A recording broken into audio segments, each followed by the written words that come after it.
تو وہ لوگ غصے میں آگ ببولا ہو گئے اور ان کی زبان پر یہ نعرہ جاری ہو گیا کہ ہم خون کا بدلہ خون لے کر رہیں گے۔ تو جنگ بدر کی ایک وجہ یہی عمر بن حجرمی کا قتل تھا، اور دوسری وجہ یہ ہے کہ جب مسلمان مکہ چھوڑ کر مدینہ چلے گئے تو مکہ کے کافروں نے مسلمانوں کو وہاں بھی چین اور سکون کی سانس لینے نہیں دیا، یہاں بھی ان کی زندگی کو مشکل بنا دیا۔ تو اللہ کے رسول صلی اللہ تعالیٰ علیہ وسلم نے صحابہ کرام کو مشورہ دیا کہ مکہ والوں کا جو تجارتی راستہ یعنی بزنس کا راستہ ملک شام کے لیے مدینہ ہو کر جاتا ہے اسے روک دیا جائے۔ اگر ہم ایسا کر دیں تو پھر وہ مکہ کے کافر مسلمانوں سے سمجھوتا کر لیں گے اور انہیں پریشان نہیں کریں گے۔ حضور صلی اللہ تعالیٰ علیہ وسلم 150 یا 200 مہاجرین صحابہ کو ساتھ لے کر اس قافلے کا راستہ روکنے کے لیے اس جگہ پہنچ جاتے ہیں جسے ذی العشیرہ کہا جاتا ہے، مگر یہاں پہنچ کر معلوم ہوتا ہے کہ قافلہ بہت آگے بڑھ چکا ہے، جس کی وجہ سے یہاں کوئی ٹکراؤ نہیں ہوا۔ مگر کچھ دنوں کے بعد مدینہ میں اچانک یہ خبر ملی کہ جس قافلے کے لیے اللہ کے رسول صلی اللہ تعالیٰ علیہ وسلم اور صحابہ کرام ذی العشیرہ تک گئے تھے، اب وہ قافلہ ملک شام سے لوٹ کر مکہ جانے والا ہے، اور یہ بھی پتہ چل گیا کہ اس قافلے میں ابو سفیان وغیرہ کل 30 یا 40 آدمی ہیں۔ مکہ کے کافروں کا تجارتی مال جو اس قافلے میں ہے بہت زیادہ ہے، لہٰذا ہمیں بھی ان سے بدلہ لینا چاہیے۔ اسی پلاننگ کے تحت اللہ کے رسول صلی اللہ تعالیٰ علیہ وسلم نے اپنے صحابہ کرام سے فرمایا کہ مکہ کے کافروں کی ٹولیاں لوٹ مار کی نیت سے مدینہ کے آس پاس گھومتی رہتی ہیں، اور قرظ بن جابر فہری نے تو حد کر دیا کہ مدینہ کی چراگاہوں میں اس نے ڈاکہ ڈالا اور کئی اونٹوں کو وہ اپنے ساتھ لے گیا۔ تو اگر ہم ایسے ہی خاموش رہتے ہیں تو پھر ان لوگوں کا ظلم ہم پر اور زیادہ بڑھے گا، اس لیے ہمیں خاموش رہنے کے بجائے ان سے بدلہ لینا چاہیے تاکہ ان لوگوں کا ظلم ہم پر کم ہو جائے۔ تو چلو ہم سب چلتے ہیں اور مکہ کے کافروں کے اس تجارتی قافلے کو روک لیتے ہیں جو ملک شام سے لوٹ رہا ہے۔ اگر ہم اس میں کامیاب ہوتے ہیں تو مکہ کے کافر مجبور ہو کر ہم سے سمجھوتا کر لیں گے، پھر وہ ہم پر ظلم نہیں کریں گے۔ چنانچہ 12 رمضان سن 2 ہجری کو بڑی جلد بازی کے ساتھ لوگ چل پڑے، جو جس حال میں تھا اسی حال میں روانہ ہو گیا۔ اس لشکر میں حضور صلی اللہ تعالیٰ علیہ وسلم کے ساتھ نہ زیادہ ہتھیار تھے، نہ فوج، نہ کھانے پینے کا سامان زیادہ تھا، کیونکہ کسی کو یہ اندیشہ بھی نہیں تھا کہ اس سفر میں کوئی بڑی جنگ ہوگی۔ مگر جب مکے میں یہ خبر پھیلی کہ مسلمان تیار ہو کر قریش کا قافلہ لوٹنے کے لیے مدینے سے چل پڑے ہیں تو مکہ میں ایک جوش پھیل گیا، اور ایک دم مکہ کے کافروں کی فوج جھنڈ کے جھنڈ مسلمانوں پر حملہ کرنے کے لیے تیار ہو گئے۔ جب حضور صلی اللہ تعالیٰ علیہ وسلم کو اس کی خبر ملی تو آپ نے صحابہ کرام رضی اللہ تعالیٰ عنہ کو جمع کر کے اس بارے میں بتایا اور صاف صاف فرما دیا کہ ممکن ہے کہ سفر میں مکہ کے کافروں کے قافلے سے ملاقات ہو جائے، اور یہ بھی ہو سکتا ہے کہ مکہ کے کافروں کے لشکر سے جنگ کرنی پڑ جائے۔ آپ صلی اللہ تعالیٰ علیہ وسلم کا حکم سن کر حضرت ابوبکر صدیق و حضرت عمر فاروق اور دوسرے مہاجرین صحابہ بڑے خوش ہوئے، مگر حضور صلی اللہ تعالیٰ علیہ وسلم انصار کا منہ دیکھ رہے تھے، کیونکہ انصار نے آپ صلی اللہ تعالیٰ علیہ وسلم کے ہاتھ مبارک پر بیعت کرتے وقت اس بات کا وعدہ کیا تھا کہ وہ اس وقت تلوار اٹھائیں گے جب کفار مدینے پر حملہ کریں گے، اور یہاں مدینے سے باہر نکل کر جنگ کرنے کی بات ہو رہی تھی۔ انصار میں سے قبیلہ خزرج کے سردار حضرت سعد بن عبادہ رضی اللہ عنہ حضور صلی اللہ تعالیٰ علیہ وسلم کا چہرہ انور دیکھ کر بول اٹھے کہ یا رسول اللہ صلی اللہ تعالیٰ علیہ وسلم، کیا آپ کا اشارہ ہماری طرف ہے؟ خدا کی قسم ہم وہ جانثار ہیں کہ اگر آپ کا حکم ہو تو ہم سمندر میں کود پڑیں۔ اسی طرح انصار کے ایک اور سردار حضرت مقداد بن اسود رضی اللہ تعالیٰ عنہ نے جوش میں آ کر عرض کیا کہ یا رسول اللہ صلی اللہ تعالیٰ علیہ وسلم، ہم حضرت موسیٰ علیہ السلام کی قوم کی طرح یہ نہ کہیں گے کہ آپ اور آپ کا خدا جا کر لڑیں، بلکہ ہم لوگ آپ کے دائیں سے، بائیں سے، آگے سے، پیچھے سے لڑیں گے۔ انصار کے ان دونوں سرداروں کی باتیں سن کر حضور صلی اللہ تعالیٰ علیہ وسلم کا چہرہ مبارک خوشی سے چمک اٹھا۔ اس کے بعد مدینے سے 1 میل دور چل کر حضور پاک صلی اللہ تعالیٰ علیہ وسلم نے اپنے لشکر کا جائزہ لیا اور جن لوگوں کی عمر کم تھی ان کو واپس کر دینے کا حکم دیا، کیونکہ جنگ کے خطرناک موقع پر بھلا بچوں کا کیا کام۔ مگر انہی بچوں میں حضرت سعد بن ابی وقاص رضی اللہ تعالی عنہ کے چھوٹے بھائی حضرت عمیر بن ابی وقاص رضی اللہ تعالی عنہ بھی تھے۔ جب ان سے واپس ہونے کو کہا گیا تو وہ مچل گئے اور پھوٹ پھوٹ کر رونے لگے اور کسی بھی طرح واپس ہونے پر تیار نہ ہوئے۔ ان کی بے قراری اور ضد دیکھ کر حضور پاک صلی اللہ تعالی علیہ وسلم کا دل بھر آیا اور آپ صلی اللہ تعالی علیہ وسلم نے ان کو ساتھ چلنے کی اجازت دے دی۔ چنانچہ حضرت سعد بن ابی وقاص رضی اللہ تعالی عنہ نے اس ننھے سپاہی کے گلے میں بھی ایک تلوار لٹکا دی۔ مدینے سے نکلتے وقت نمازوں کے لیے حضرت ابن ام مکتوم رضی اللہ تعالی عنہ کو آپ نے مسجد نبوی کا امام مقرر فرما دیا تھا، یعنی مسجد نبوی میں نماز پڑھانے کی ذمہ داری دے دی تھی۔ لیکن جب آپ مقام روحا یعنی روحا کی جگہ پر پہنچے تو منافقین اور یہودیوں کی طرف سے کچھ خطرہ محسوس ہوا، اس لیے آپ صلی اللہ تعالی علیہ وسلم نے حضرت ابو لبابہ بن عبد المنذر رضی اللہ تعالی عنہ کو مدینے کا حاکم، مدینے کا گورنر مقرر فرما کر ان کو مدینے واپس جانے کا حکم دیا، اور حضرت عاصم بن عدی رضی اللہ تعالی عنہ کو مدینے کے چڑھائی والے گاؤں پر نگرانی رکھنے کا حکم دے دیا۔ اس کے بعد حضور اکرم صلی اللہ تعالی علیہ وسلم بدر کی طرف چل پڑے، جدھر سے مکہ کے کافروں کے آنے کی خبر تھی۔ اب مسلمانوں کی فوج میں کل 313 لوگ تھے، جن میں سے 60 وہ مہاجرین صحابہ تھے جو ہجرت کر کے مدینہ میں آ کر بسے تھے، اور باقی انصار تھے۔ سفر کرتے ہوئے جب آپ مقام صفرا یعنی صفرا کی جگہ پر پہنچے تو 2 آدمیوں کو جاسوسی کے لیے بھیجا تاکہ وہ قافلے کا پتہ لگائیں کہ وہ کدھر ہے اور کہاں تک پہنچا ہے۔ ادھر قریش کے کافروں کے جاسوس بھی اپنا کام بہت تیاری کے ساتھ کر رہے تھے۔ جب حضور صلی اللہ تعالی علیہ وسلم مدینے سے نکلے تو ابو سفیان کو اس کی خبر مل گئی۔ اس نے فوراً ہی زمزم بن عمر غفاری کو مکہ بھیجا کہ وہ قریش کو اس کی خبر دے تاکہ وہ اپنے قافلے کی حفاظت کا انتظام کرے، اور خود راستہ بدل کر قافلے کو سمندر کی طرف لے کر چلا گیا۔ ابو سفیان کا خبری زمزم بن عمر غفاری جب مکہ پہنچا تو اس وقت کے دستور کے مطابق کہ جب کوئی خوفناک خبر سنانی ہوتی تو خبر سنانے والا اپنے کپڑے پھاڑ کر اور اونٹ کی پیٹھ پر کھڑا ہو کر چلا چلا کر خبر سنایا کرتا تھا۔ زمزم بن عمر غفاری نے اپنا کرتا پھاڑ ڈالا اور اونٹ کی پیٹھ پر کھڑا ہو کر زور زور سے چلانے لگا کہ اے مکہ کے لوگوں، تمہارا سارا تجارت کا مال ابو سفیان کے قافلے میں ہے، اور مسلمانوں نے اس قافلے کا راستہ روک کر قافلے کو لوٹنے کا ارادہ کر لیا ہے، لہٰذا جلدی کرو اور بہت جلد اپنے اس قافلے کو بچانے کے لیے ہتھیار لے کر دوڑ پڑو۔ جب مکہ میں یہ خوفناک خبر پہنچی تو اس طرح ہلچل مچ گئی کہ مکہ کا سارا امن و سکون ختم ہو گیا، اور قریش کے سارے خاندان والے اپنے گھروں سے نکل پڑے۔ مکہ کے سرداروں میں صرف ابو لہب اپنی بیماری کی وجہ سے نہیں نکلا، اس کے علاوہ رسوا ہو چکے تمام قریش کے لوگ پوری طرح ہتھیار لے کر نکل پڑے۔ اور چونکہ مقام نخلا کا واقعہ بالکل ہی تازہ تھا، جس میں عمر بن الحجرمی مسلمانوں کے ہاتھ سے مارا گیا تھا اور اس کے قافلے کو مسلمانوں نے لوٹ لیا تھا، اس لیے قریش کے کافر بدلہ لینے کے جوش میں آپے سے باہر ہو رہے تھے۔ 1000 کافروں کی فوج جو ہتھیاروں سے لیس تھے، کھانے پینے کی چیزوں کی بھی کوئی کمی نہیں تھی، اور قریش کے مالدار لوگ یعنی عباس بن عبد المطلب، عتبہ بن ربیعہ، حارث بن عامر، نضر بن الحارث، ابو جہل، امیہ وغیرہ باری باری سے روزانہ 10 اونٹ ذبح کرتے تھے اور پوری فوج کو کھلاتے تھے۔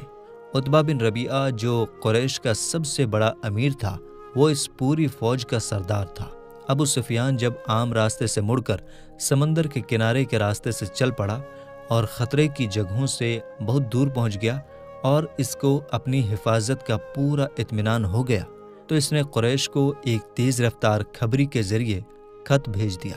کہ تم لوگ اپنے مال اور آدمیوں کو بچانے کے لیے اپنے گھروں سے ہتھیار لے کر نکل پڑے تھے۔ اب تم لوگ اپنے اپنے گھروں کو واپس لوٹ جاؤ، کیونکہ ہم لوگ مسلمانوں کے حملے اور لوٹ مار سے بچ گئے ہیں اور جان و مال کی سلامتی کے ساتھ ہم مکہ پہنچ رہے ہیں۔ ابو سفیان کا یہ خط مکہ کے کافروں کو اس وقت ملا، یعنی قریش کے کافروں کو اس وقت ملا جب وہ مقام جحفہ میں تھے، یعنی جحفہ کی جگہ پر تھے۔ خط پڑھ کر قبیلہ بنو زہرہ اور قبیلہ بنو عدی کے سرداروں نے کہا کہ اب مسلمانوں سے لڑنے کی کوئی ضرورت نہیں ہے، لہٰذا ہم لوگوں کو واپس لوٹ جانا چاہیے۔ یہ سن کر ابو جہل بگڑ گیا اور کہنے لگا کہ خدا کی قسم، ہم اسی شان کے ساتھ بدر تک جائیں گے، وہاں اونٹ ذبح کریں گے اور خوب کھائیں گے، کھلائیں گے، شراب پیئیں گے، ناچ گانے کی محفلیں جمائیں گے، تاکہ تمام عرب کے قبیلوں پر ہمارا دبدبہ بیٹھ جائے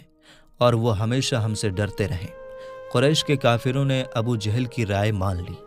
لیکن بنو زہرہ اور بنو عدی کے دونوں قبیلے واپس لوٹ گئے۔ ان دونوں قبیلوں کے سوا باقی قریش کے کافروں کے تمام قبیلے جنگ بدر میں شامل ہوئے۔ مکہ کے کافر چونکہ مسلمانوں سے پہلے بدر میں پہنچ گئے تھے،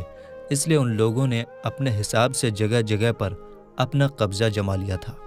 حضور صلی اللہ تعالیٰ علیہ وسلم جب بدر کے قریب پہنچے تو شام کے وقت حضرت علی، حضرت زبیر، حضرت سعد بن ابی وقاص رضی اللہ تعالیٰ عنہم کو بدر کی طرف بھیجا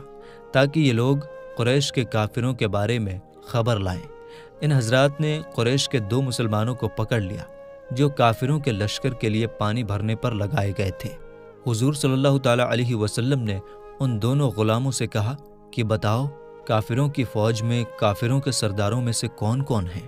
تو دونوں غلاموں نے بتایا کہ عتبہ بن ربیعہ، شیبہ بن ربیعہ، ابو البختری، حکیم بن نظام، نوفل بن خویلد، حارث بن عامر، نضر بن الحارث، زمع بن الاسود، ابو جہل بن ہشام، امیہ بن خلف، سہیل بن عمر بن عبد ود، عباس بن عبد المطلب وغیرہ سب اس لشکر میں موجود ہیں۔ یہ سن کر حضور پاک صلی اللہ تعالیٰ علیہ وسلم نے اپنے صحابیوں سے فرمایا کہ مسلمانوں سن لو، مکہ نے اپنے جگر کے ٹکڑوں کو تمہاری طرف ڈال دیا ہے۔ حضور صلی اللہ تعالیٰ علیہ وسلم جب بدر میں پہنچے تو ایسی جگہ پڑاؤ ڈالا کہ جہاں نہ کوئی کنواں تھا نہ کوئی پانی کا چشمہ، اور وہاں کی زمین اتنی ریتیلی تھی کہ گھوڑوں کے پاؤں زمین میں دھنستے تھے۔ یہ دیکھ کر حضرت عباب بن منذر رضی اللہ تعالیٰ عنہ نے عرض کیا کہ یا رسول اللہ صلی اللہ تعالیٰ علیہ وسلم، آپ نے پڑاؤ کے لیے جس جگہ کو چنا ہے یہ اللہ کے حکم سے ہے یا جنگ کرنے کا کوئی طریقہ ہے؟ آپ صلی اللہ تعالیٰ علیہ وسلم نے فرمایا کہ اس کے بارے میں اللہ تعالیٰ کا کوئی حکم نہیں آیا ہے۔ حضرت حباب بن منذر رضی اللہ تعالیٰ عنہ نے کہا کہ پھر میری رائے میں جنگ کرنے کا بہتر طریقہ یہ ہے کہ ہم کچھ آگے بڑھ کر پانی کے چشموں پر قبضہ کر لیں، تاکہ کافروں نے جن کنووں پر قبضہ کر لیا ہے وہ بیکار ہو جائیں، کیونکہ انہی چشموں سے ان کے کنووں میں پانی جاتا ہے۔ حضور صلی اللہ تعالیٰ علیہ وسلم نے ان کی رائے کو پسند فرمایا اور اسی پر عمل کیا گیا۔ خدا کی شان دیکھیں کہ بارش بھی ہو گئی، جس سے میدان کی گرد اور دھول جم گئی، جس پر مسلمانوں کے لیے چلنا پھرنا آسان ہو گیا، اور کافروں کی زمین پر کیچڑ ہو گئی، جس سے ان کو چلنے پھرنے میں دقت ہو گئی، اور مسلمانوں نے بارش کا پانی روک کر جگہ جگہ حوض بنا لیے تاکہ یہ پانی غسل اور وضو کے کام آئے۔ اسی احسان کو خداوند عالم نے قرآن میں اس طرح بیان فرمایا کہ اور خدا نے آسمان سے پانی برسا دیا تاکہ وہ تم لوگوں کو پاک کرے۔ 17 رمضان 2 ہجری جمعہ کی رات تھی۔ تمام فوج تو آرام و چین کی نیند سو رہی تھی، مگر ایک سرکار دو عالم صلی اللہ تعالیٰ علیہ وسلم ساری رات خداوند عالم سے دعا کرتے رہے۔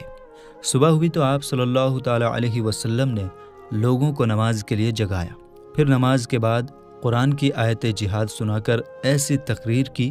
کہ اسلام کے سپاہیوں کے اندر جنگ کا جذبہ اور بھڑک گیا اور لوگ میدان جنگ کے لیے تیار ہونے لگے۔ رات ہی میں کچھ صحابہ کرام کے ساتھ آپ صلی اللہ تعالیٰ علیہ وسلم نے جنگ کے میدان کا جائزہ لیا۔ اس وقت ہاتھ مبارک میں ایک چھڑی تھی،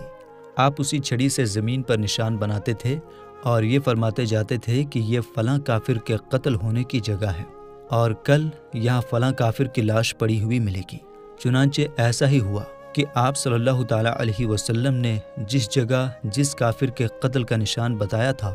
اس کافر کی لاش ٹھیک اسی جگہ پائی گئی۔ ان میں سے کسی ایک کی لاش بھی نشان سے بال برابر بھی باہر نہیں گئی۔ اس حدیث سے صاف طور پر یہ بات ثابت ہو جاتی ہے کہ کون کب اور کہاں مرے گا۔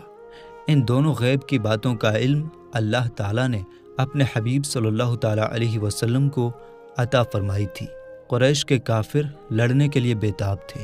مگر ان لوگوں میں کچھ سوجھ بوجھ رکھنے والے لوگ بھی تھے جو خون خرابے کو پسند نہیں کرتے تھے۔ چنانچہ حکیم بن حزام جو بعد میں مسلمان ہو گئے بہت ہی نرم مزاج کے تھے۔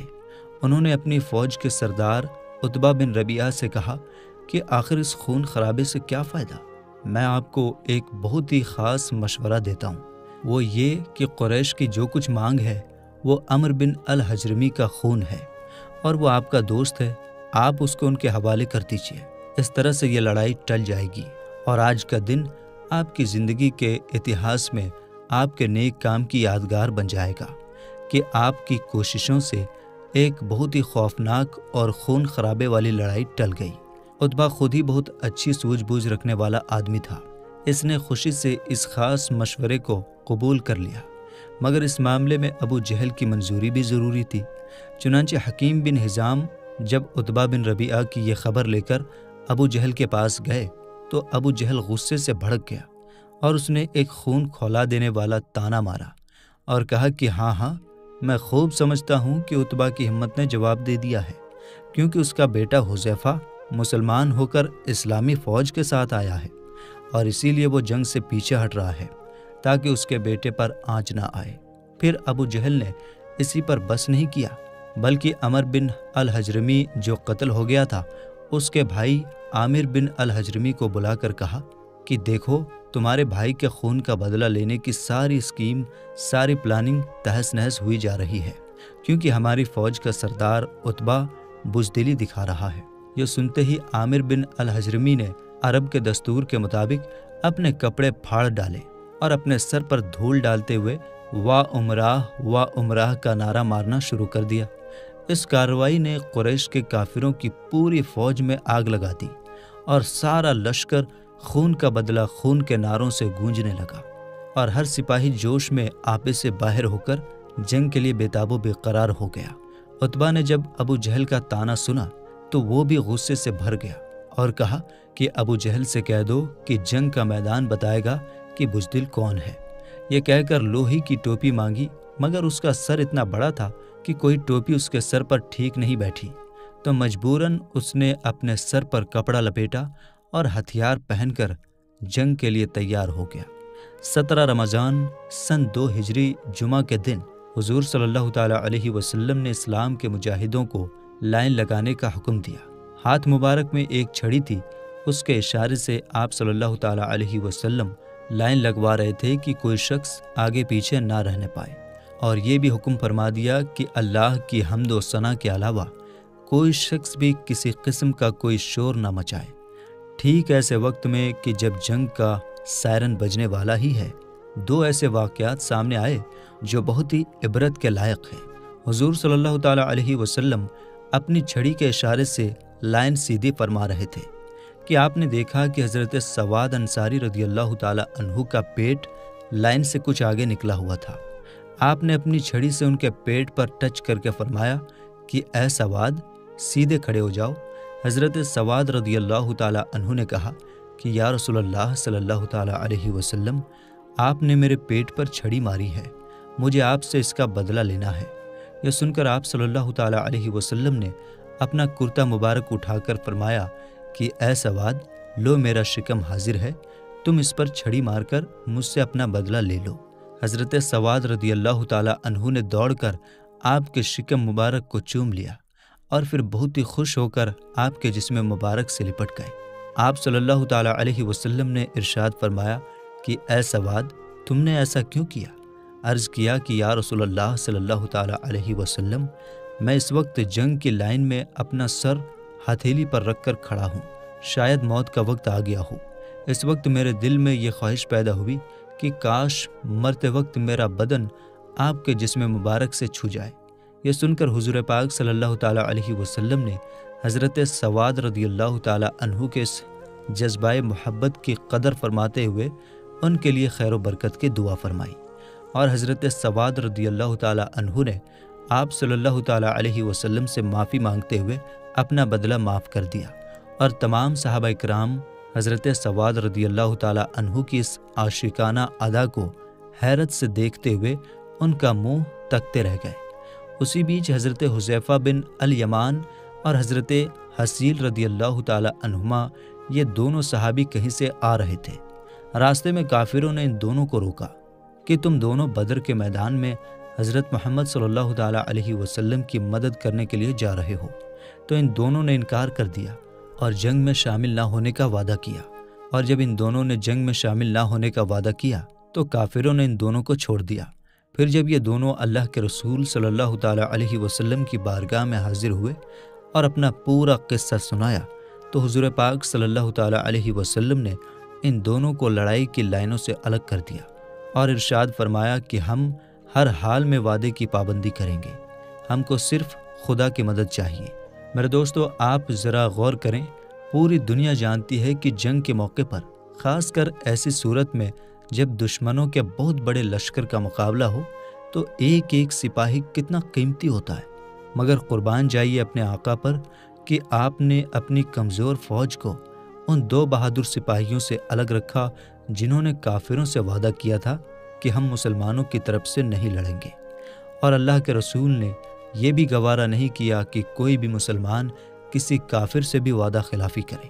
اللہ اکبر! کیا دنیا کے اتہاس میں کوئی ایسا واقعہ مل سکتا ہے جہاں پر دنیا کے کسی بادشاہ نے یا کسی گورنر نے اپنی فوج کو ایسے بہادروں سے الگ کر دیا ہو، اس وجہ سے کہ ان بہادروں نے کسی سے کوئی وعدہ کیا تھا؟ ہرگز دنیا کے اتہاس میں ایسی مثال نہیں مل سکتی۔ جب بدر کے میدان میں مسلمان اور کافروں کی دو لائنیں ایک دوسرے کے سامنے کھڑی ہیں، قرآن اس منظر کو بیان کرتا ہے جس کا ترجمہ ہے، جو لوگ آپس میں لڑے ان میں تمہارے لیے عبرت کی نشانی ہے۔ ایک خدا کی راہ میں لڑ رہا تھا اور دوسرا خدا کا انکار کرنے والا تھا۔ حضور صلی اللہ تعالی علیہ وسلم اسلام کے مجاہدین کی لائن درست کرنے کے بعد اس جھوپڑی میں تشریف لے گئے جس کو صحابہ اکرام نے آپ کے بیٹھنے کے لیے بنایا تھا۔ اب اس جھوپڑی کی حفاظت کا سوال بہت ہی اہم تھا، کیونکہ مکہ کے کافروں کے حملوں کا اصل نشانہ حضور پاک صلی اللہ تعالی علیہ وسلم ہی تھے۔ کسی کی ہمت نہیں پڑتی تھی کہ اس جھوپڑی کا پہرا دے، لیکن اس موقع پر بھی اللہ کے رسول صلی اللہ تعالی علیہ وسلم کے دوست حضرت صدیق اکبر رضی اللہ تعالی عنہ کی قسمت میں یہ خوش نصیبی لکھی ہوئی تھی کہ وہ ننگی تلوار لے کر اس جھوپڑی کے پاس ڈٹے رہے، اور حضرت سعد ابن معاذ رضی اللہ تعالی عنہ بھی کچھ انصاریوں کے ساتھ اس جھوپڑی کے چاروں طرف پہرا دیتے رہے۔ حضور پاک صلی اللہ تعالی علیہ وسلم اس نازک گھڑی میں اللہ تعالیٰ کی بارگاہ میں لو لگائے روتے ہوئے کھڑے ہو کر ہاتھ پھیلائے ہوئے یہ دعا مانگ رہے تھے کہ اے اللہ، تو نے مجھ سے جو وعدہ فرمایا ہے آج تو اسے پورا فرما دے۔ حضور پاک صلی اللہ تعالی علیہ وسلم دعا میں اس طرح کھوئے ہوئے تھے اور اتنا زیادہ رو رہے تھے کہ آپ کی چادر مبارک کندھے مبارک سے گر پڑی تھی، مگر آپ کو خبر نہیں تھی۔ کبھی آپ سجدے میں سر رکھ کر اس طرح دعا مانگتے کہ الہی، اگر یہ چند لوگ ہلاک ہو گئے تو پھر قیامت تک اس روئے زمین پر تیری عبادت کرنے والے نہ رہیں گے۔ حضرت ابوبکر صدیق رضی اللہ تعالی عنہ آپ کے دوست تھے۔ آپ کو اس طرح بے قرار دیکھ کر ان کے دل کا سکون ختم ہو گیا اور ان پر بھی کپکپی طاری ہو گئی، اور انہوں نے حضور کی مبارک چادر کو اٹھا کر حضور کے مقدس کندھے پر ڈال دی اور آپ کا مبارک ہاتھ تھام کر بڑے ادب کے ساتھ عرض کیا، حضور اب بس کیجیے، خدا ضرور اپنا وعدہ پورا فرمائے گا۔ اپنے دوست صدیق اکبر رضی اللہ تعالی عنہ کی بات مان کر حضور پاک صلی اللہ تعالی علیہ وسلم نے دعا ختم کر دی اور آپ اپنی مبارک زبان سے یہ آیت پڑھتے رہ گئے جس کا ترجمہ ہے، ان قریب، بہت ہی قریب، بہت ہی جلد کافروں کی فوج کو شکست دے دی جائے گی اور پیٹ پھیر کر بھاگ جائیں گے۔ اللہ کے رسول اس آیت کو بار بار پڑھتے رہے جس میں صاف طور پر جیت اور کامیابی کی خوشخبری کی طرف اشارہ تھا۔ تو جنگ بدر کی سٹارٹنگ کیسے ہوئی؟ سنیے، جنگ کی شروعات اس طرح ہوئی کہ سب سے پہلے عامر حضرمی اپنے بھائی کے قتل کا خون کا بدلہ لینے کے لیے بے قرار تھا۔ جنگ کے لیے آگے بڑھا۔ اس کے مقابلے کے لیے حضرت عمر رضی اللہ تعالی عنہ کے غلام حضرت حمزہ رضی اللہ تعالی عنہ میدان میں نکل پڑے اور لڑتے ہوئے شہادت سے سرفراز ہو گئے۔ پھر حضرت حارثہ بن سراقہ انصاری رضی اللہ تعالی عنہ حوض سے پانی پی رہے تھے کہ اچانک ان کو کافروں کا ایک تیر لگا اور وہ شہید ہو گئے۔ حضور پاک صلی اللہ تعالیٰ علیہ وسلم نے جب صحابہ اکرام کو نصیحت فرماتے ہوئے یہ ارشاد فرمایا کہ مسلمانوں اس جنت کی طرف بڑھے چلو جس کی چوڑائی آسمان اور زمین کے برابر ہے، تو حضرت عمیر بن حمام انصاری رضی اللہ تعالیٰ عنہ بول اٹھے کہ یا رسول اللہ صلی اللہ تعالیٰ علیہ وسلم، کیا جنت کی چوڑائی زمین و آسمان کے برابر ہے؟ اللہ کے رسول نے فرمایا ہاں۔ یہ سن کر حضرت عمیر رضی اللہ تعالیٰ عنہ نے کہا واہ واہ۔ آپ نے پوچھا کہ کیوں اے عمیر، تم نے واہ واہ کس لیے کہا؟ انہوں نے عرض کیا یا رسول اللہ صلی اللہ تعالیٰ علیہ وسلم، صرف اس امید پر کہ میں بھی جنت میں چلا جاؤں۔ اللہ کے رسول صلی اللہ تعالیٰ علیہ وسلم نے خوشخبری سناتے ہوئے ارشاد فرمایا کہ اے عمیر، بے شک تو جنتی ہے۔ حضرت عمیر رضی اللہ تعالیٰ عنہ اس وقت کھجوریں کھا رہے تھے۔ یہ خوشخبری سننا تھا کہ خوشی کے مارے کھجور پھینک کر کھڑے ہو گئے اور ایک دم کافروں کے لشکر پر تلوار لے کر ٹوٹ پڑے اور بڑی دلیری کے ساتھ لڑتے ہوئے شہید ہو گئے۔ کافروں کا کمانڈر عتبہ بن ربیعہ اپنے سینے پر شتر مرغ کا پر لگائے ہوئے اپنے بھائی شیبہ بن ربیعہ اور اپنے بیٹے ولید بن عتبہ کو ساتھ لے کر غصے میں بھرا ہوا اپنی لائن سے نکل کر مقابلے کے لیے چیلنج کرنے لگا۔ اسلامی لائنوں میں سے حضرت عوف اور حضرت معاذ اور حضرت عبداللہ ابن رواحہ رضی اللہ تعالیٰ عنہم مقابلے کے لیے نکلے، اس کے چیلنج کا جواب دینے کے لیے نکلے۔ عتبہ نے ان لوگوں کے نام اور خاندان کے بارے میں پوچھا۔ جب معلوم ہوا کہ یہ لوگ انصاری ہیں تو عتبہ نے کہا ہم کو تم لوگوں سے کوئی مطلب نہیں۔ پھر عتبہ نے چلا کر کہا اے محمد صلی اللہ تعالیٰ علیہ وسلم، یہ لوگ ہمارے مقابلے کے لائق نہیں ہیں۔ قریش کے ان لوگوں کو ہم سے لڑنے کے لیے میدان میں بھیجو جو مسلمان ہو چکے ہیں، اور مکہ میں وہ بڑی ہی عزت والے تھے۔ حضور پاک صلی اللہ تعالیٰ علیہ وسلم نے حضرت حمزہ، حضرت علی اور حضرت عبیدہ رضی اللہ تعالیٰ عنہم کو حکم دیا کہ آپ لوگ ان تینوں کے مقابلے کے لیے نکلیں۔ چنانچہ یہ تینوں بہادر میدان میں نکل پڑے، اور چونکہ ان تینوں حضرات نے سر پر ایسی چیز پہن رکھی تھی جس سے ان کے چہرے چھپ گئے تھے، اس لیے عتبہ نے ان تینوں حضرات کو نہیں پہچانا اور پوچھا تم لوگ کون ہو؟ جب ان تینوں نے اپنے اپنے نام اور خاندان کے بارے میں بتایا تو عتبہ نے کہا ہاں، اب تم لوگ ہمارے قابل ہو۔ جب ان لوگوں میں جنگ شروع ہوئی تو حضرت حمزہ، حضرت علی، حضرت عبیدہ ابن جراح رضی اللہ تعالیٰ عنہم نے اپنی ایمانی طاقت کو اس انداز میں دکھایا کہ بدر کی زمین دہل اٹھی اور کافر کے دل تھرا گئے، اور ان کی جنگ کا انجام یہ ہوا کہ حضرت حمزہ نے عتبہ کا مقابلہ کیا۔ دونوں بہت ہی بہادری کے ساتھ لڑتے رہے، مگر آخر میں حضرت حمزہ رضی اللہ تعالیٰ عنہ نے اپنی تلوار کے وار سے مار مار کر عتبہ کو زمین پر ڈھیر کر دیا۔ ولید نے حضرت علی سے جنگ کی، دونوں نے ایک دوسرے پر بڑھ چڑھ کر جان لیوا حملہ کیا اور خوب لڑے، لیکن حضرت علی نے ولید کو مار گرایا اور وہ ذلت اور رسوائی کے ساتھ قتل ہو گیا مگر عتبہ کے بھائی شیبہ نے حضرت عبیدہ رضی اللہ تعالیٰ عنہ کو اس طرح زخمی کر دیا کہ وہ زخموں کو برداشت نہ کر کے زمین پر بیٹھ گئے۔ یہ منظر دیکھ کر حضرت علی رضی اللہ تعالیٰ عنہ آگے بڑھے اور آگے بڑھ کر شیبہ کو قتل کر دیا، اور حضرت عبیدہ رضی اللہ تعالیٰ عنہ کو اپنے کاندھے پر اٹھا کر اللہ کے رسول کی بارگاہ میں لائے۔ ان کی پنڈلی ٹوٹ کر چور ہو گئی تھی اور نلی کا گودا بہہ رہا تھا۔ اس حالت میں عرض کیا کہ یا رسول اللہ صلی اللہ تعالیٰ علیہ وسلم، کیا میں شہادت سے محروم رہا؟ مجھے شہادت نصیب نہیں ہوئی۔ اللہ کے رسول نے ارشاد فرمایا نہیں، ہرگز نہیں، بلکہ تم شہادت سے سرفراز ہو گئے ہو۔ حضرت عبیدہ رضی اللہ تعالیٰ عنہ نے کہا یا رسول اللہ، اگر آج میرے اور آپ کے چچا ابو طالب زندہ ہوتے تو مان لیتے کہ انہوں نے جو شعر کہا ہے وہ شعر میرے ہی لیے ہے، اور وہ شعر یہ ہے جس کا ترجمہ ہے ہم محمد صلی اللہ تعالیٰ علیہ وسلم کو اس وقت دشمنوں کے حوالے کریں گے جب ہم ان کے اگل بگل سے لڑ کر پچھاڑ دیے جائیں گے، اور ہم اپنے بیٹے اور بیویوں کو بھول جائیں گے۔ تو میرے دوستو، حضور پاک صلی اللہ تعالیٰ علیہ وسلم کی پوری زندگی پر بننے والی سیریز کا یہ 10واں پارٹ تھا اور جنگ بدر کا پہلا پارٹ۔ اب انشاءاللہ اس کے آگے ہم حضور پاک صلی اللہ تعالیٰ علیہ وسلم کی زندگی کا 11واں پارٹ اور جنگ بدر کا دوسرا پارٹ سنیں گے۔ تو ہم امید کرتے ہیں کہ یہ ویڈیو آپ کو بے حد پسند آئی ہوگی۔ ویڈیو پسند آنے کی صورت میں لائک کیجیے گا، اور اگر ویڈیو آپ کو اچھی طرح سے سمجھ میں آ رہی ہے تو کمنٹ باکس میں ضرور بتائیے تاکہ آگے ہم آپ کو اور آسان طریقے سے سمجھا سکیں۔ ملیں گے انشاءاللہ تعالی اگلی ویڈیو میں۔ السلام علیکم، اللہ حافظ۔